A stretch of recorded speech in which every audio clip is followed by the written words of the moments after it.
Welcome back to Chevrons, a podcast for the enlisted force. If you're new here, welcome. I'm your host, Airman First Class Julia A. Hasey, and today we're going to be talking to Staff Sergeant Thomas Mannion. He is an airman here at the 102nd Intelligence Wing, and he is a marathon runner. This fall, he's going to be running the Chicago Marathon, which will be his fourth marathon in just a year. He started running about 3 years ago and has run 6 marathons since and has big goals for the future. We have a very important conversation about self-accountability, discipline, staying motivated, setting goals for yourself, and a lot of different topics that brought a lot of insight. Now, without further ado, here's the episode. Today I'm here with Staff Sergeant Thomas Mannion from the 102nd Intelligence Wing. Thanks for being here. Of course, thanks for having me. Yeah, so Sergeant Mannion has been part of the wing. He just re-enlisted, and he also runs marathons, a few of them. Yes. So I'm really excited just to learn about your experience and all that you've learned throughout your journey running. Sure, yeah. So I've been a marathon runner for at least almost 3 years, going on 4. Okay. Started during the pandemic. During that time, a lot of people had more time on their hands and were looking for new hobbies. And the one thing we were allowed to do was to go outside and just you be on your own. So I started running more than I usually did. I did cross country and track in high school and middle school, but definitely expanded to doing more miles during COVID. Yeah, so you did run before you started training for marathons. You did track in high school, and you do anything after high school running-wise? No, just the recreational. I would sign up for 5Ks and 10Ks, but a marathon and running one was definitely on my bucket list. Right. And, when the opportunity came, I talked to a sergeant in my squadron, and she said, well, they give out bibs to National Guard members for the Boston Marathon. Yeah. And being a Boston native and living in Boston my entire life, I was like, oh, I'll definitely sign up. So for that first year, I signed up for the 2021 Boston Marathon. And I actually got on the wait list. So I was like, oh, okay, maybe not this year. Yet. Yeah. Got a call in June of 2021 from my chief of my squadron. And he was like, yep, so you're first on number 1 on the waiting list. Do you want to run it? So the marathon that year was pretty unique. It was in the fall. It was in October that year, which is usually in April. So I thought to myself for 30 seconds, and I was like, okay, so it's June. I got about 4 months to train. But I'm always that kind of person that's you don't know if you're ever going to get that opportunity again. Right. So that 30 seconds you made that decision. Yeah. And I feel like sometimes you just got to go with your gut. Right. Even if you don't know how it's going to work out, you just got to take a chance. So I said, sure, let's do it. Yeah. So I trained that 4 months, and it was a blast. Yeah. Yeah, so that was your very first marathon, was in 2021. Yes. And you grew up in Boston. Tell me a little bit more about yourself and where you came from. Sure. So oldest of 6 kids, good Irish Catholic family. And, all right. Raised in Dorchester, Massachusetts. Yes. I have 4 brothers, 4 sisters and 1 brother. All right, a lot of sisters. Yeah, a lot of sisters, and it's good because you're lucky. I'm lucky. They keep me accountable. Good. If you ever want to know if you should be doing something better or if you could improve, they certainly let you know. Yes, but I'm very lucky. Yeah. Yeah. So you grew up in Dorchester, and then you did track in high school. Yep. Yeah. So I went to. So Catholic education my whole life. I went to St. Anne's School in Dorchester, Boston College High School for 7th grade throughout high school. And then I ended up going to St. Anselm College up in Manchester, New Hampshire. Okay. So, it was good. I was between St. Anselm College and Catholic University because, again, just continuing that Catholic education, which I would say is a big part of my life. Okay. But it was great because only an hour away from home. And I love New Hampshire in the fall and the summer. Yeah. So it's a good place to be. I was also a politics major in college, and I was there during the 2016 election, which was fun. It was a big year. Oh, yeah. No, it was a big year. I got to meet all the candidates, both parties. That's great. I think there was up to 23 candidates between, the 17 Republicans and then the 6 or 7 Democrats that year. Right. So it wouldn't have been crazy to just be walking on campus and seeing a governor being interviewed at 8 a.m. or actually the last president, Donald Trump, was actually in our coffee shop one day. You just never knew, but it was a great experience. But even though I went to college, I knew I always wanted to join the military in some capacity. So did you go to college before or after you joined? So I went to college first. Okay. It was kind Not of the usual route, but not the I did usual the same route. thing. So, Yeah. No, not the usual route. And I did nothing military during college. No ROTC or okay. no training on the weekends. Mm-hmm. Out of high school, I was looking at all the branches. Right.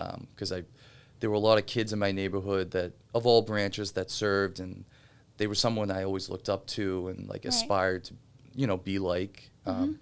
And I almost actually joined the Marines out of high school. Oh, close Almost call. enlisted, yeah. But there was a meeting that the recruiter couldn't make, and Right.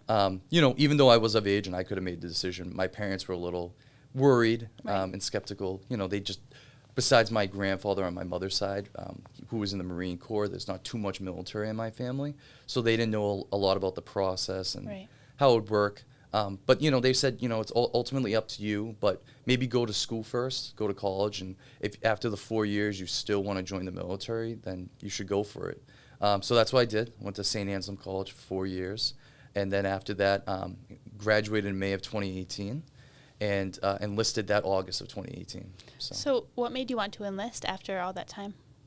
Well, I just still had the urge and the aspirations to join the military. Right. I looked in the reserves, I looked at active duty, and I actually found the Guard through my uncle's a Boston cop, and one of his partners on the force is actually a major here on base. Okay. So even though I've been to the Cape many times, I didn't even know that about Joint Base Cape Cod or Otis Air National Guard as well. So I think it's a hidden gem that Right. I think anyone should take the opportunity. If they want to serve their community, their Commonwealth, and their country, they should do it. Mm-hmm. So it sounds like everything worked out the way it was supposed to. Yeah. You were going to join the Marines and it didn't work out. You went to college and then now you're here and you just re-enlisted. So it sounds like you're having a good experience here. Yeah. It's like something my dad always says, like everything Yeah. works out for a reason. Right. Maybe you don't understand it in the moment and you might be a little, discouraged or disappointed, but ultimately I think everything works out in the end. And I don't know, I re-enlisted yesterday, so Yes. I must be liking it. Very exciting. Congratulations. Thank you. Yeah. Yep. Re-enlisted for another 6 years. So. Great. So you'll be here for a while. Yes, I'm here for a while. So what do you do in the Air National Guard? So I'm an intelligence analyst here, Mm-hmm. and it's been a great experience. I've been learning so much these past 6 years of my first enlistment that, just working alongside my fellow airmen, everyone's so friendly and kind, and we all have our strengths and weaknesses, and where one person has a strength, they're more than welcome to help you out, and if you don't quite understand something or how to do something better. So, and I think it's really cool. That's the whole part of the Air National Guard is you can have a career on the outside and you can have a career here. Right. Kind of that jack of all trades, but trying to be a master of some of them. Yes, it sounds like this is a great opportunity for you to learn all different kind of skills. And is your job, I know you said you went to school for politics, is your job in the military similar to your job on the civilian side that you had, or what do you do there? It's actually really not. I mean, Okay. I think it's the same in that I view it as public service, Right. Serving others. So what do you do on the outside? Yeah, so I'm in public service. My whole career on the civilian side has been in government.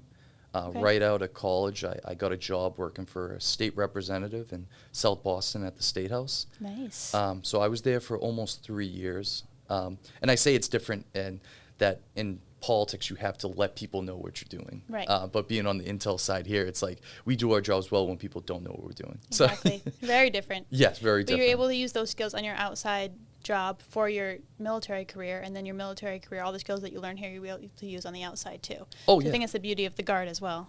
Exactly. And, Right. we're, geographically, we're a big state and there's Right. a lot of people here, but I actually find that my careers coincide a lot. A lot of people know each other, whether they're on Right. the outside of the Small base world. or inside the base. And I made a lot of connections where people even in my own squadron would be like, oh, you worked for this person or you knew Right. this person. And it really is a small world. And that's what I love about it, because it's like I can relay something from my base to my civilian job, or, stuff that needs to be known. Right. So do you have any goals for your military career, anywhere that you hope to go in the future?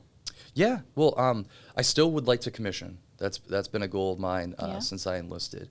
And that's one of those things where initially, when you didn't quite understand, you're like, oh, well, I have a college degree. Right. Why can't I, commission right away? But, you learn that's not how it works. There has to be a job available for you.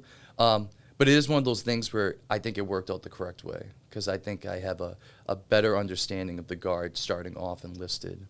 And eventually, like, I still have the goal to commission, but I think it just makes you more full airman concept if you could go from enlisted to officer one day. So, and I know a lot of officers on base here that started off enlisted. So there's definitely a path for it, and something I'm still striving towards. Yeah, I've always heard that the best officers were enlisted first, just because you understand the role of an enlisted member, and you're able to better lead them from that understanding. So, oh, absolutely. I have the same goal too, so I hope that we'll get there one day. Oh yeah, of course. But I'm glad that we are where we are now. That's where we're supposed to be. Yeah, and when you're an officer, no fault of their own, it's just you get more on the administrative side. Right. And I think it's so important that if you start off enlisted, then you know the needs and technicalities of the job. Yeah, yeah, and you have a better understanding of what your airmen need to do their job better and to be more productive. Right. So I think even though you may be less hands-on, you have an understanding because you were in their shoes first.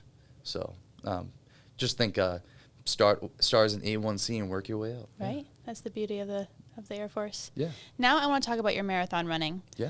You said your very first marathon was in 2021, the Boston Marathon. Mm-hmm. Can you take me through everything that you've ran since then? Sure.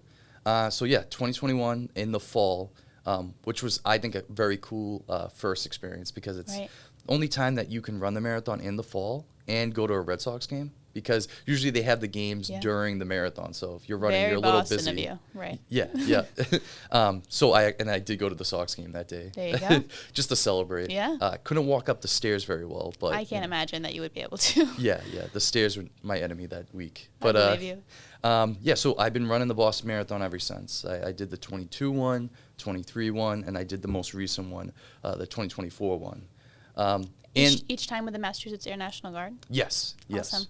Yep, the Air National Guard and the Guard in general has been so generous, and I'm very thankful for the opportunity to be able to, one, represent the Guard, but two, run a marathon that's close to my heart, and I really appreciate the opportunity. Right. As for other marathons, I've done the New York City Marathon. I did that in the fall of 2023.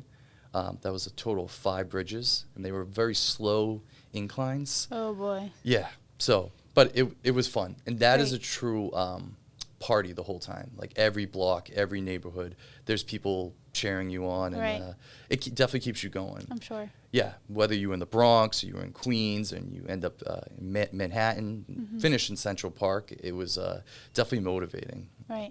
Yeah. And then did you run for a specific charity in New York? I did, yep, yeah. So I ran for an Irish organization, Concern Worldwide. Nice. They help kids suffer starvation around the world. And then again, that was just a connection I made through a running club. Right. I was looking for charities, and someone said, well, I work for this charity. And I was like, I found out about the Concern and what they do, and I was like, oh, that's right up my alley. So, yeah, I'll definitely do it. For London, which I just did this past April. Yeah, you just finished that one. Yep. That was a very interesting week, because that was 6 days after the Boston Marathon. Less than a week. Less than a week, yes. Back-to-back marathons. Yep. Ran Boston that Monday, got on a flight Thursday, and then ran London on Sunday. Wow. So there was no... people asked me, like, did you run in between? I was like, no, I just tried to heal. Like, that's what I would do. Yeah, I just stretched, and especially after the long flight. For that one, I ran for Team Sense, which helps kids with disabilities of any kind, just help them to live better lives. So I'm always on the search when I'm running for good organizations. And actually, I have Chicago coming up, the marathon, which I'm going to be running in October. And that is for Homes for Our Troops. That's going to be the charity I'm running for, which, being in the military, I was like, oh, absolutely. Close to your heart. Yeah, very close to my heart. They help post 9/11 veterans with severe injuries and disabilities, help them remodel their homes so they can live better lives. Nice. And it doesn't matter if it's a mental or physical disability or injury. Home for Troops is there for them. They're actually one that I've followed for a long time, because every year I run the home base one at Fenway, and they're one of the charities that sponsors it, and so they've been on my radar for a long time. So thankful and that I'll be able to run for them this October. That's great. Yeah. Do you have any goals for the future of marathons that you hope to run? Oh, yeah, no. So the problem is I have too many goals. Never too many goals. Yeah, when people ask me, I was like, do you really want to know? Because it sounds a little crazy. Yeah, but, I want to know. Yeah. So the start, I want to run all 6 of the Abbott World Marathons. Okay, what are those? So it's Boston, New York, Chicago here in the United States. And then internationally, it's London, Tokyo, and Berlin. So after Chicago, I'll be 4 out of the 6, so not too bad for 3 years. I don't think so. Yeah, so halfway there now with New York, London, and Boston. But yeah, so the other trips are international, so we'll have to figure those out. It sounds like it's gonna be a great time. Oh yeah, and they've just been not only like am I happy to fundraise for these great causes, but they've just been incredible fun trips. My friends and family have often traveled with me for them. Nice. So it's just nice having them on my side, and you know, it definitely helps when you're at mile 21 and you're like, oh, I have 5 more to go. I'm sure. 5.2. They're there cheering you on. Yes, yeah. And then other running ones, they just introduced the Armed Forces Running Challenge. Okay, what's that? So it's there's no time period, like you don't have to run all of them in a year, which would be very ambitious. I'm sure. But it's, so you run the Marine Corps, the Air Force, and the Coast Guard Marathon. Okay. And then you run the Army 10-miler and the Space Force 10-miler. So you do all 5 of those, and then it's kind of like the Abbott World Marathons where like you get a medal for achieving all 5. Right. And also, so, you know, being in the military, I was like, and liking to Sign me up. run. Yeah. Yep. So I did sign the challenge. Nice. Have to figure out when I'm going to be doing them. I guess the closest I could do would be the Marine Corps in the fall. But the Space Force one in Florida in December caught my eye. That'd be a good one to, after Chicago, go finish with a 10K. So they're all over the nation as well. Oh, yeah. Yep. Yeah. I believe Marine Corps is in D.C., the Army 10-milers in D.C., Space Force is in Florida, Coast Guard is in North Carolina, and then the Air Force is in Ohio. So as an airman, definitely got to get the Air Force one done. So you are not afraid to run back-to-back marathons. Oh, yeah. You just love to run. That's what it sounds like. It does, yeah. Yeah. It's a good, it's not just a hobby. It's good, like, for anything. Like, if you're having a stressful day, I'm just like, I'm going to go clear my head. I'm just going to go for a run. And then you just focus on, you know, the physical part of running and, like, you catch your breath and, like, you controlling your breath. So you're just kind of, like, anything that was a problem that day or was a concern, by the end of my run, especially if I'm feeling good, kind of forgot about it or it's not as big of a problem. Yeah. So I guess that was another one of my questions was, how does running help you with your mental health? I get that it clears your mind, but do you see any other benefits to your thoughts, or you're able to cope with things? How does it help you? Yeah, I mean, obviously it's a physical thing. you know, it's a physical feat. So not only does it prepare you for us airmen when we have our PT tests, but you know, just I think it teaches you, like, even when something's stressful or even if something is hard in the moment, I think it just makes you a stronger and better human being if you can get through it. It's like, yeah, it's uncomfortable right now, but isn't anything that you try at first going to be uncomfortable? Like, whether it's on the job or not. So I think you just have to force yourself, like, yeah, when you're in the training part and you don't have the experience, it's going to be uncomfortable. But the feeling when you accomplish it, it makes it worth it. Like, even when I finish a marathon and, like, you have that, like, 5 minutes where you're like, I don't know why I do this to myself, or why do I, like, is it worth it? Like, literally, like, 5 minutes later, I'm, like, already looking at, okay, so when's my next one? You know? It was worth it. Yeah. So I want you to take me through your very first marathon and what that experience was like, and when you crossed that finish line, what that felt like. Yeah. So it was in 2021, Boston Marathon. Yeah. You trained for it for 4 months, you said? 4 months, yeah. Right. And you made that decision with your gut and you went for it. So I'd love to know about what that experience was like, and maybe other people can learn about it if they want to take on the challenge of running a marathon too. Yeah. So, I mean, my first advice would be at least 4 months. Ideally 6 months, but you got to do what you're given. Right. So I was given a 4-month warning. Yeah, you made it possible. Yeah, I made it possible, made it doable. Right. And it was it was kind of hard because I was working on a mayoral campaign on my civilian side. You were busy. I was working like 6 days a week. Yeah. Probably really 7. So, but to find the time, it was either I had to pick the mornings or the evenings at night to run, and you know, that's when the discipline comes in, because it's like there's gonna be days where like you really don't want to do it. Like you're physically tired, you're mentally just swamped. But you know, like if you don't do it now, you're not gonna be able to do it when the time comes. So, you know, just kind of pushed myself and made sure I had the perseverance to just keep going.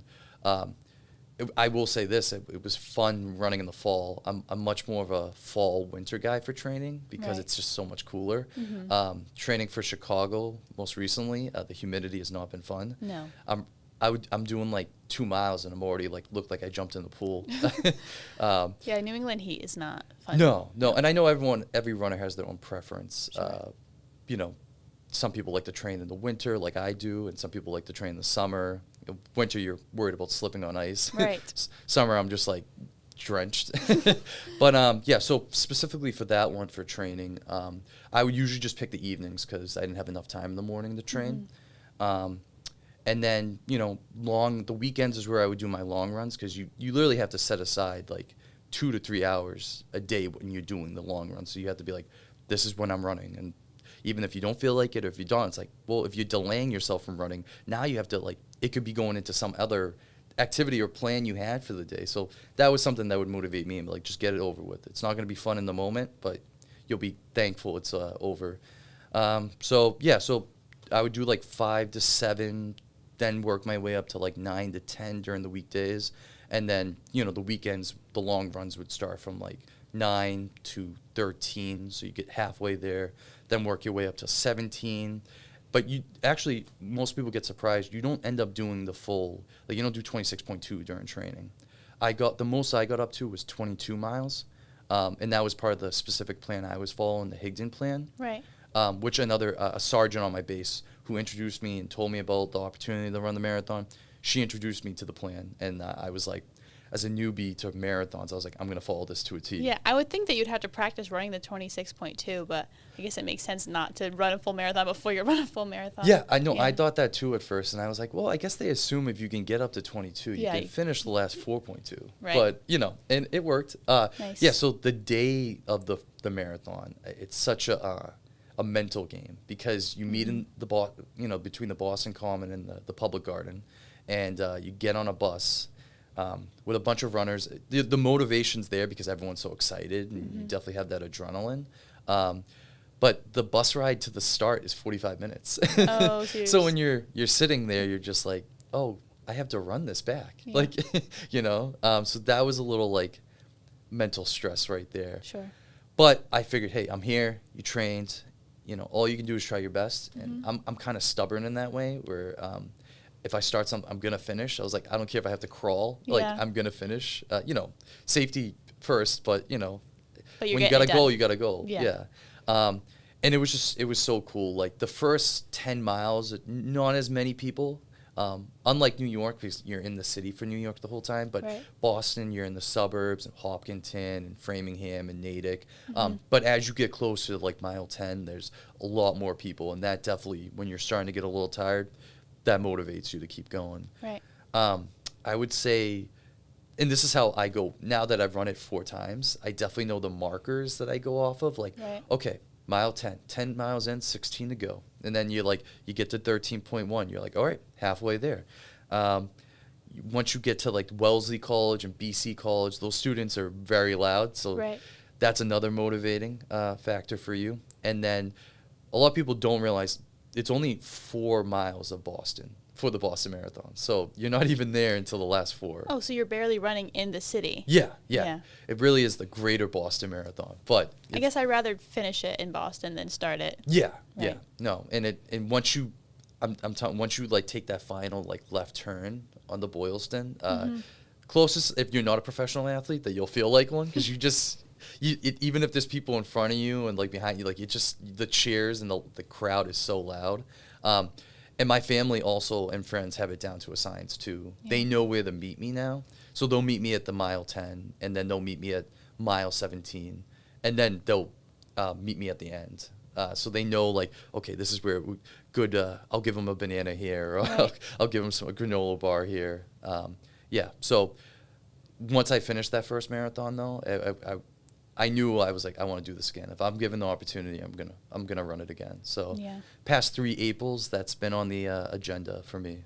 So when you finished that first marathon, did you just know that this is something that you want to do for a long time and keep on doing? Yeah. So, I mean, so at first it was just a bucket list item. Like, I want Right. to say I've done the Boston Marathon Right. once, you know. I never thought I would do it 4 times. And all these other marathons? yeah, I didn't know it would. But once you get into, like, the running community, people are just like, hey, if you like running, you should try this. Or I'm going to this race if you want to join me. And it is a big community, you know. People have different clubs. They like to go to trivia and stuff. But Oh, nice. I do, like, a running club, the Dorchester Running Club in my town. We meet every Saturday, and in the summers we'll actually do Thursday nights where we go to, you know, we'll meet at a certain restaurant, run how many miles we're doing, and then we'll come back and just hang out. So That's nice. yeah, it's just definitely Good community. Yeah, no, and it is such a community. You, like, don't realize, and Yeah. now my social media, my Facebook and Instagram, I keep.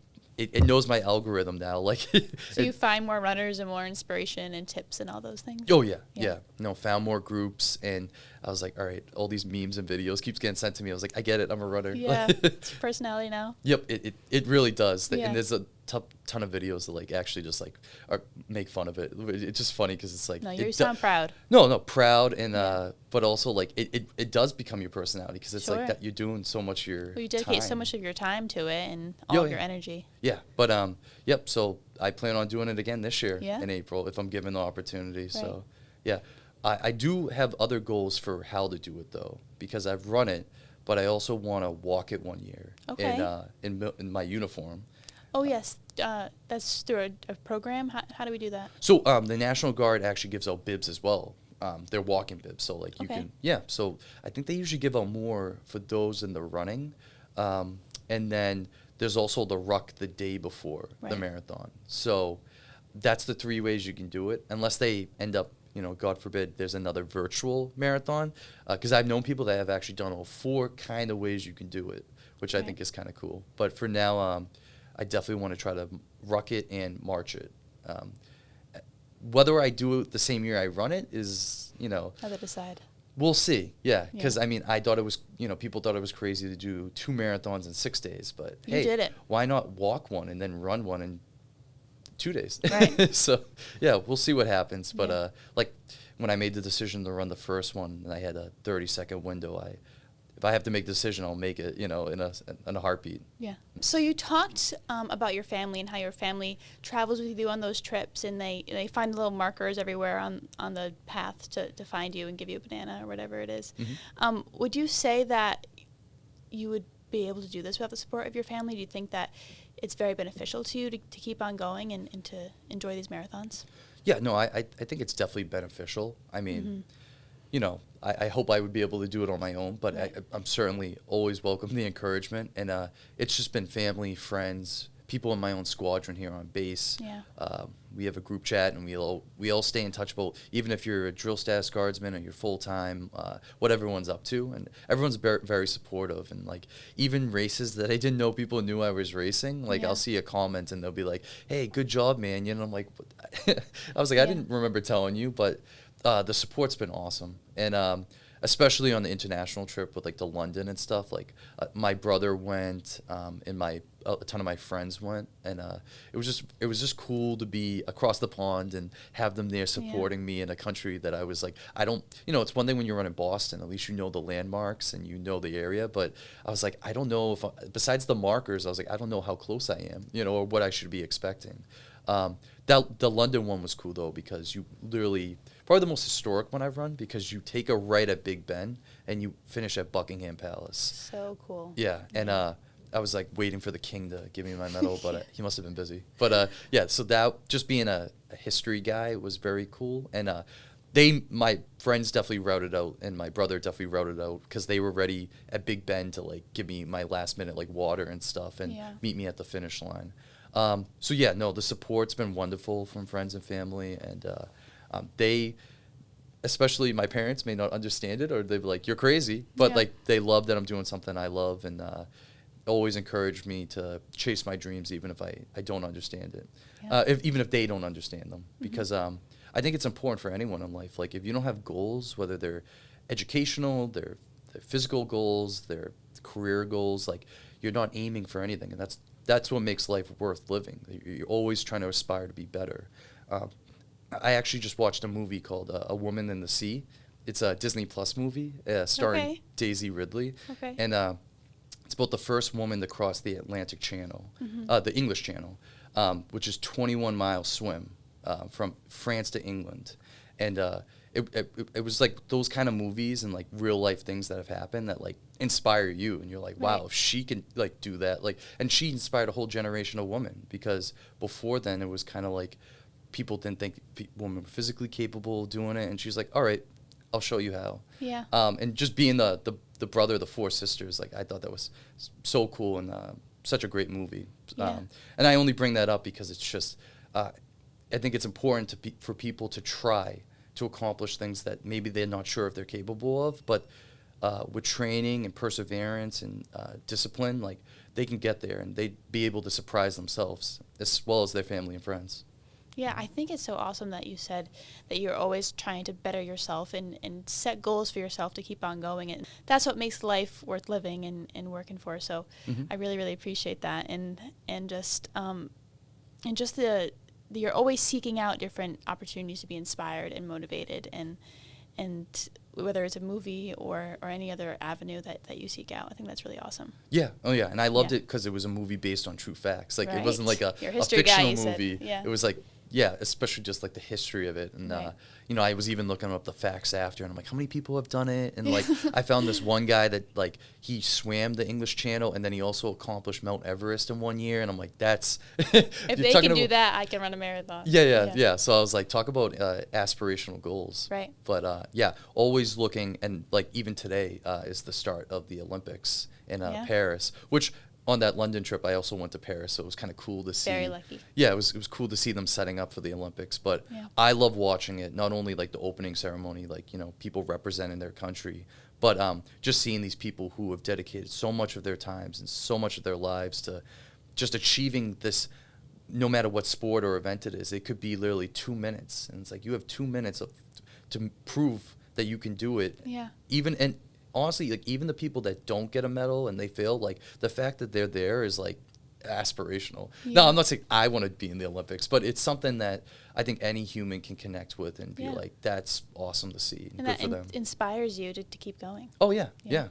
So that's why I'm like, I'm going to stick with my my six Abbott World Marathons and try to get all the way. That's a big goal that most people never accomplish. So something that you should be proud of. Thank you. Yeah. Mm-hmm. So I want to talk a little bit about the charities that you run for and kind of what they mean to you, and how do you go about even choosing a charity that you want to run for, and does that motivate you to keep going to keep in mind of what you're doing while you're running? Oh yeah, because you know, the training part, I feel like, in being able to finish it is about you, but like I think it's important to remember, like, you're not running just for yourself. You're trying to raise money for these great charities that do so much. Whether it's for kids with disability, whether it's for troops with severe injuries, that when they come home, I think a lot of times, like in this country, like we're prepared to help them when they're in the field and when they're on the job, but after they get kind of forgotten about. And they're the last people that should be forgotten about. They're the ones that put their lives on hold for marriage, for starting their families, for their careers, to represent their country. And like, even, you know, less than 1% of Americans will ever do this. So when I was looking for charities most recently for Chicago, that's why I was like, I want to run for a military charity. I want to run for an organization that, you know, because I like to do my research and make sure like they're legit and like the money is actually going to go to the right people and the right cause. And that's why I found Home for Troops. And when I already knew about them, but I did even more research about them, and I was like, yeah, this is definitely an organization that I want to run for. And going forward, when I'm looking for charities, like just being in the military, I'm going to have a little bias towards military organizations. One I could see myself running for in the future is Home Base, another great organization. Like I said, they're the ones that have the 5K at Fenway every year, which is actually this Saturday, which I will be running. So I could see myself running for them.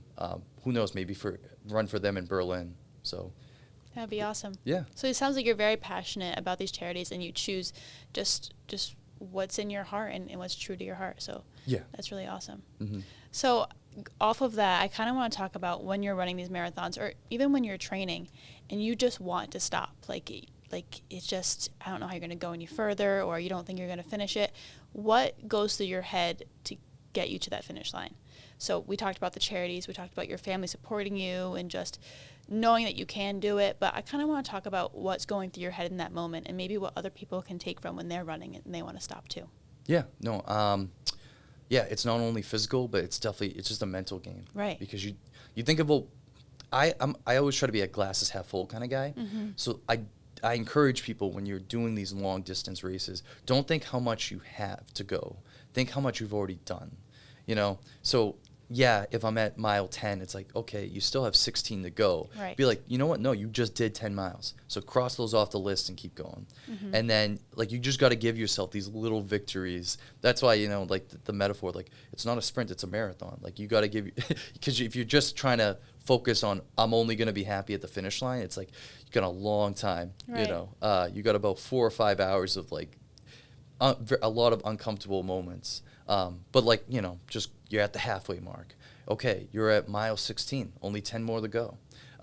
Or 5 more to go. Or, oh, look, there's the Boston sign. You're entering the city, so you're getting close. Yeah. The final marker that I always go off is the Sitco sign right by Fenway. Mm-hmm. You're usually at mile 25 at that point. And my friends go to the Sox game, so they're usually there. They're right there. They'll leave, even the game's going on, they'll leave to cheer me on.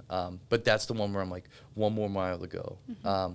So even during those uncomfortable moments, those moments of doubt, because I've done 6 marathons now, 4 of them being Boston, and you still always get a little pre-race anxiety or like nervousness, just being like, I know I've done it, but like, how am I feeling today? Because you don't know. Even if you did the training and you're motivated to do it, it's like something could go wrong, and there's always that like the little doubt in your mind. But you just got to remind yourself like why you wanted to do it, and give yourself those little victories and just keep going and be like, it's uncomfortable now, but you can rest at the finish line and you can go home and just chill for the rest of the day. Yeah, go to a Red Sox game or something. Yeah. Maybe just not high up. Avoid the stairs. Avoid the stairs. Mm-hmm. So going off of that, have you faced a challenge while you were training or while you're running, either maybe an injury or just a mental challenge that you've had that you had to overcome to keep on running and keep on training and finish? Yeah. So these past 3 years, like, life can change. Like, you can have less time on your hands. Yeah. It doesn't matter if I'm full-time with the Guard or if I'm back in my civilian career. It's like different years have been different, trying to like, okay, I don't really have much time in the morning, so I really have to stake out some time in the evenings now. And most recently when I was trying to train for 2 marathons in 6 days, London and Boston, it was like a month or 2 before, it was like end of February, and my left leg was starting to hurt. And I was like, in my head, I'm like, that's not, it's not good. Right. You know yourself if like that doesn't feel good. Exactly. So I was like, I can keep training or I can stop. So I took a week off because I was like, you know what, like you're going to aggravate it and make it worse, which is tough to do because it's like you have these mile markers. You like, at this week, I'm supposed to be at this many miles. But you got to tell yourself, like, you got to look at the full picture.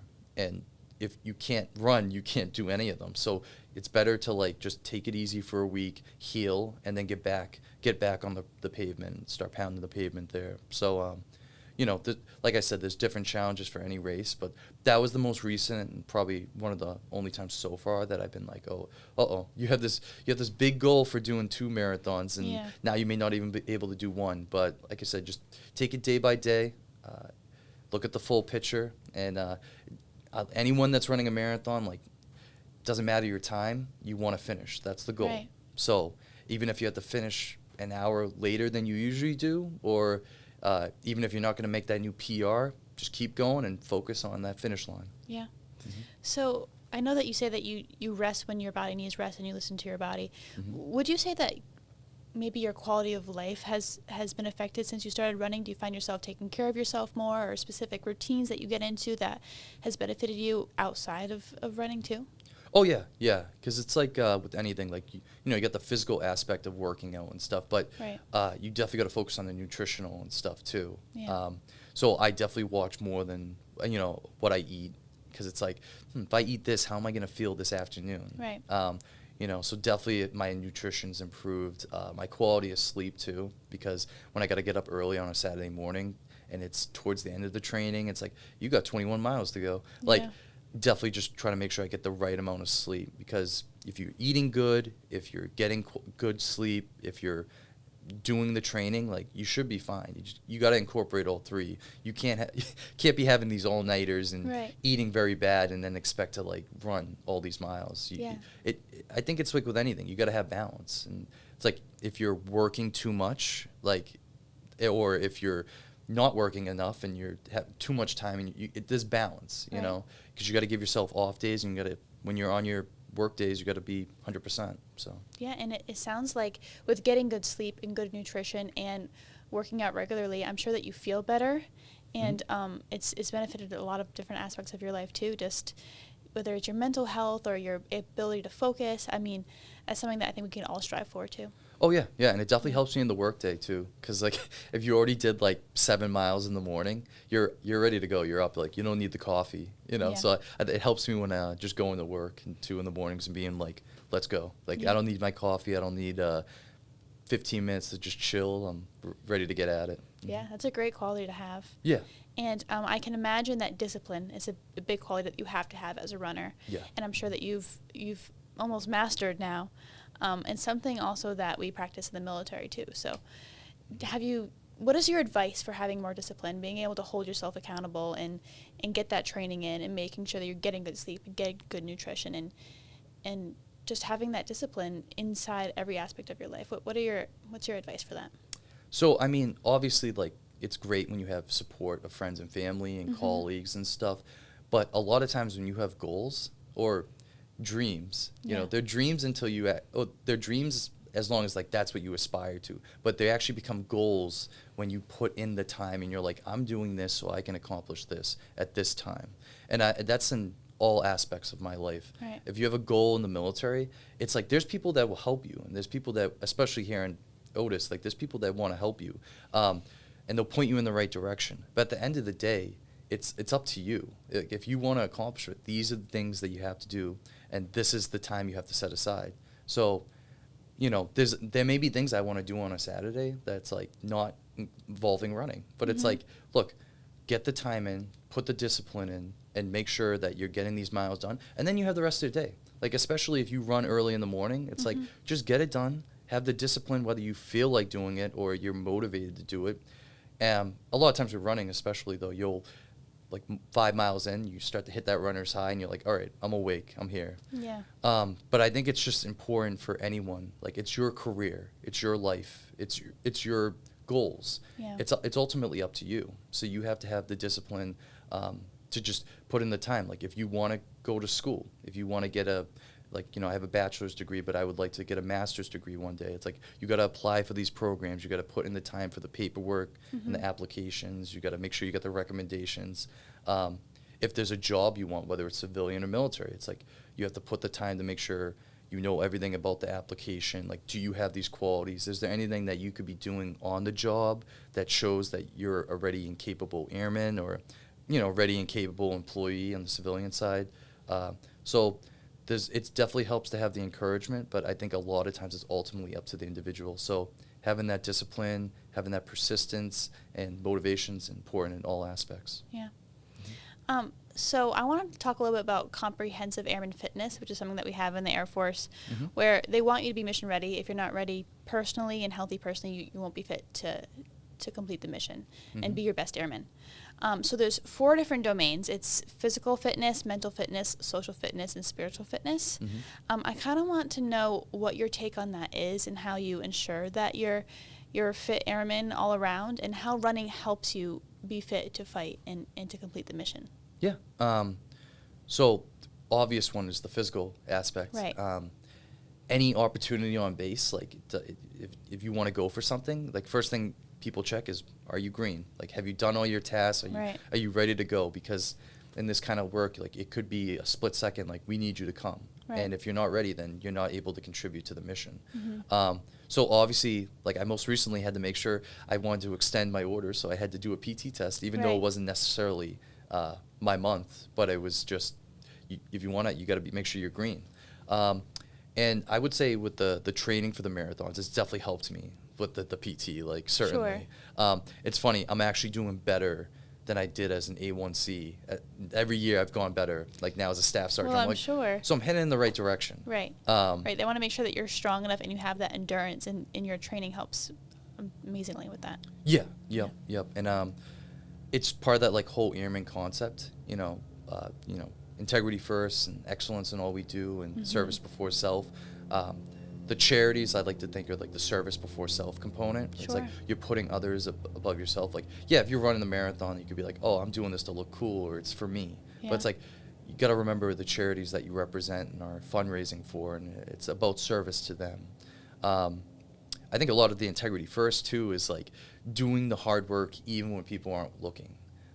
Because there's nothing like cool about the training for like a marathon.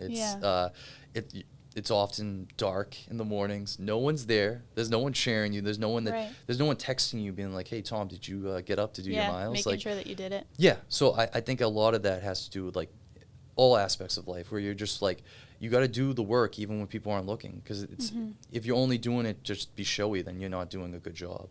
Or you're like, I just want to get credit for this. It's like, that's not what being an airman's all about. And excellence in all we do. So you always strive to do your best. Might not be perfect, might not be 100%, but if the effort's there, I think, and this is so I coach on the side. I coach youth hockey, and like I'd rather any player that gives me 100% effort than the kid that just is excellent at everything he does right away, because I want the person who's doing their best. Like, and that's like, if I'm serving with an airman, like if they're doing their best, I'm going to help them out, and I'm going to try to point them in the right direction. But if they're giving me their best, that's all I can ask for. And I hope in return they expect my best. Right. There's a lot of parallels, it sounds like, between running and training and serving in the military. And I think that that's really cool that you're able to do both. Yeah, absolutely.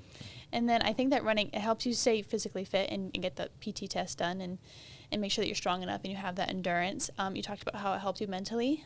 Being able to run just clears your head and shows you what you can do, and maintains your resiliency, I would say. Yes. And then the social aspect too. You have a lot of running clubs, and that community I assume is very supportive. Just having that community to socialize with and be friends with, and know that you have that support.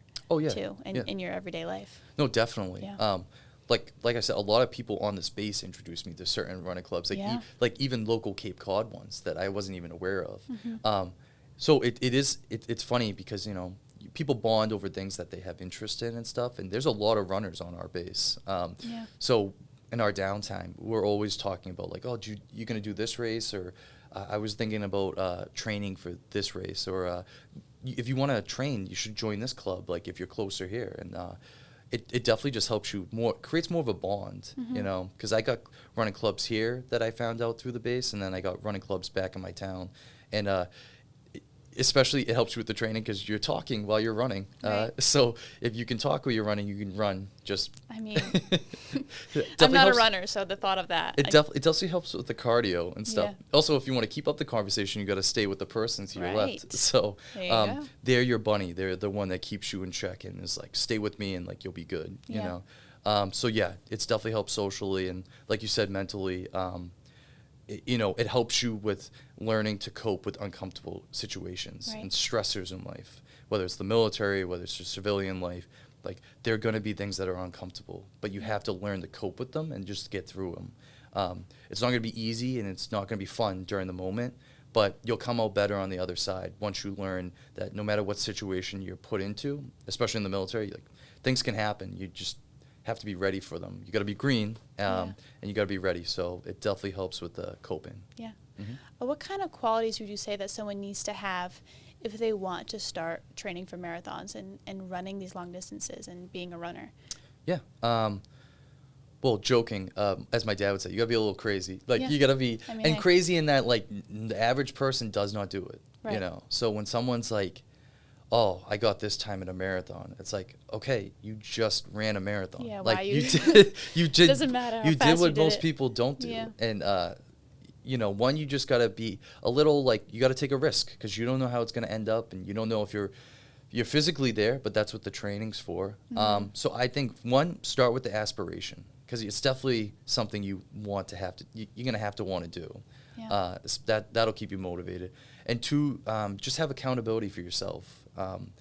It's a big goal. It's something that if any runner, I say, okay, maybe you don't want to start with a marathon, but start with a 5K and then work your way up to a 10K. And then Right. you're at a half. And before you know it, like, you'll be on your way to a marathon. So I would just say start with the goal and then start with the dream and then work it to be a goal by giving yourself like time measurements and being like, okay, I need to be at this many miles at this point, or I should be going this fast at this point in my training.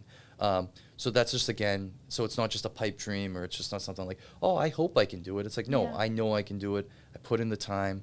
So anyone that has any aspirations, like, 1, find a runner in your community or find someone that knows how to run a marathon or who has done it before. Get their advice and then just lean on them and be like, hey, I'm not sure if like I'm at a point where I should be, and just ask them for advice. Yeah. Yeah. My last question before we end this episode. Yeah.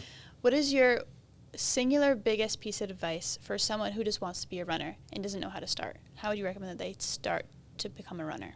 Start running. There you go. I mean, even if they're really uncomfortable, just Right. go for a walk. Mhm. Go for a walk in your neighborhood. I think a lot of the biggest things that hold people back is they're nervous to start and they're a little embarrassed because they're Right. like, I'm not a runner. Exactly. Like, I've never even run a 5K, so why am I thinking about running a marathon? Mhm. But it's like, you got to start somewhere. But that's with anything in life. Like, when I came into the job in the military, I had no idea how to do my job.